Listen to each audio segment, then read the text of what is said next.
Desperate to get married first? Fine, have it your way. My paternal aunt is, to put it nicely, an entitled, manipulative, selfish, attention-seeking, narcissistic bitch, and I promise that I wrapped her up in buttercream frosting, fondant, and sugar sprinkles in that definition. She truly is an awful woman. Anyway, in the mid-90s, after 2-ish years of dating, my dad proposed to my mom. Everyone was happy for them, except for my aunt. She was jealous that the attention wasn't on her, and that she wasn't getting married first. My dad's a few years older than her, so hitting major milestones before her really wasn't intentional, or a flex or anything. So, my aunt bullied her BF of 7 months into proposing, and then went on to be the biggest bridezilla ever. My mom had always wanted a summer wedding, and once my aunt became aware of that fact, she made it her mission to make sure it didn't happen. She threw so many tantrums and shed so many crocodile tears that she wore down my parents and everyone who supported them. But this was not the end. I'd also just like to add that my parents couldn't wait until the next summer because there were so many sick elderly relatives on both sides who wanted to be at the wedding, and everyone knew they didn't have long enough until the next summer. Most of them actually died in the 4 months after my parents' wedding.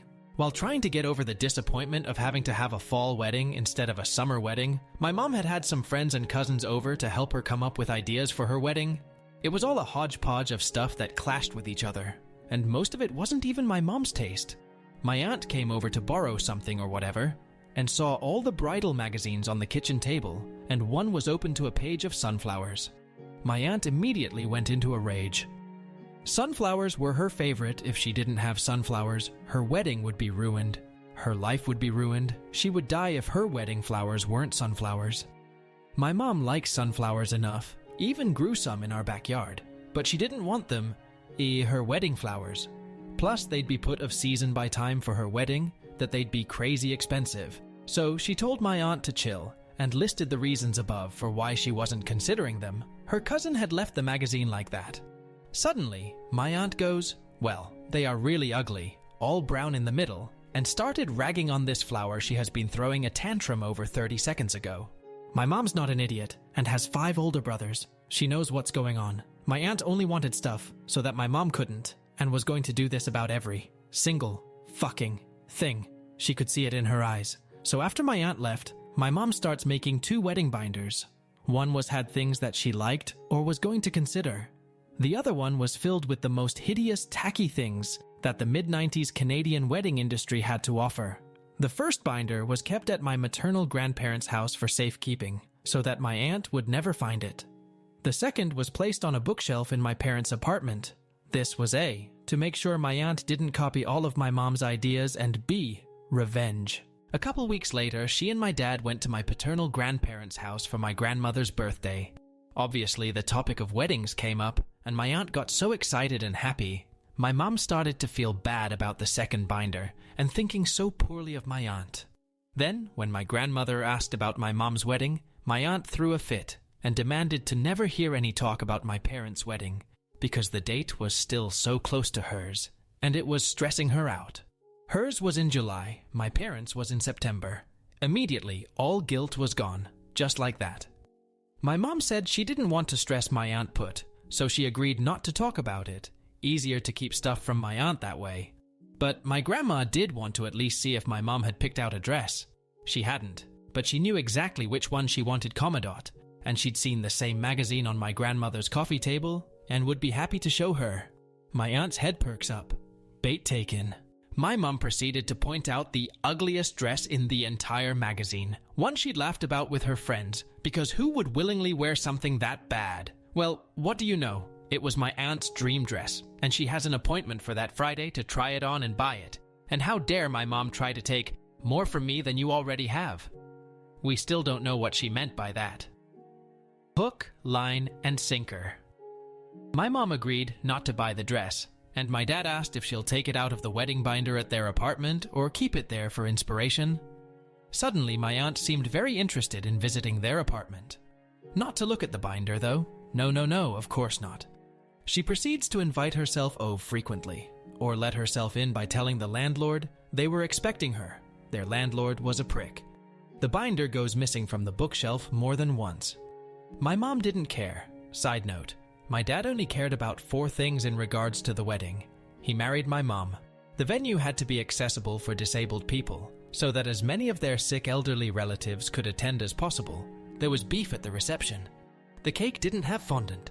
So he paid attention to basically nothing and just did what my mom, grandmothers, and her bridesmaids Dot told him to do. So July comes, and it's my aunt's wedding. It's an absolute train wreck. It was all just generally horrible, but here are the bullet points.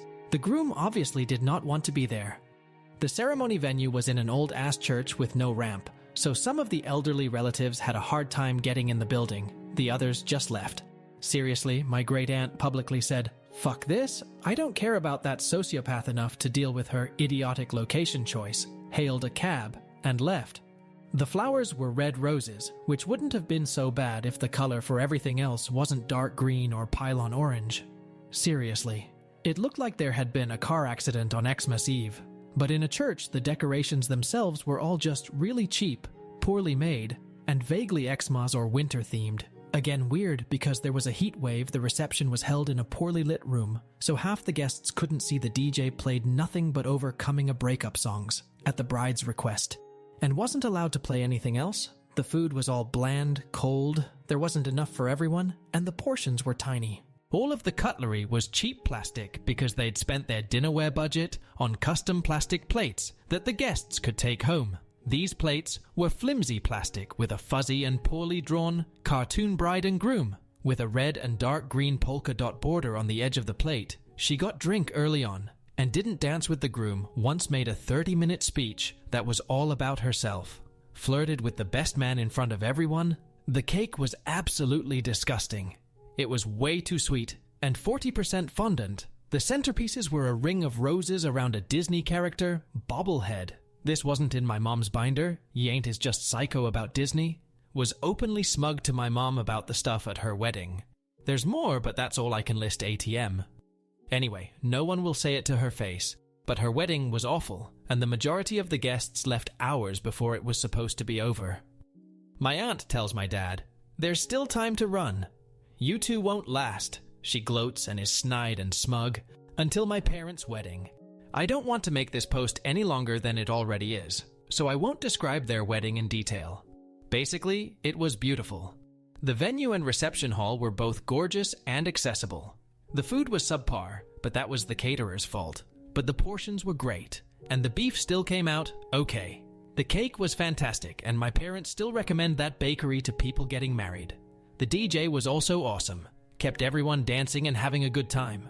There were 4 heartfelt speeches for my parents that took 2 minutes or less each, and then my parents quickly thanked everyone for their love and support, and hoped they had a good time. My mom's dress and veil were so beautiful and timeless that I would actually consider wearing it at my wedding. Can't though, she's 5 inches and I'm 5'11". My mom didn't notice because she was too busy getting married to my dad and enjoying herself. But my aunt was fuming. She had spent months believing that she had stolen my mom's dream wedding. And instead, my mom had an amazing event our family still talks about, while she had the nightmare love child of Santa Claus and Walt Disney. Her first marriage didn't even last 6 months.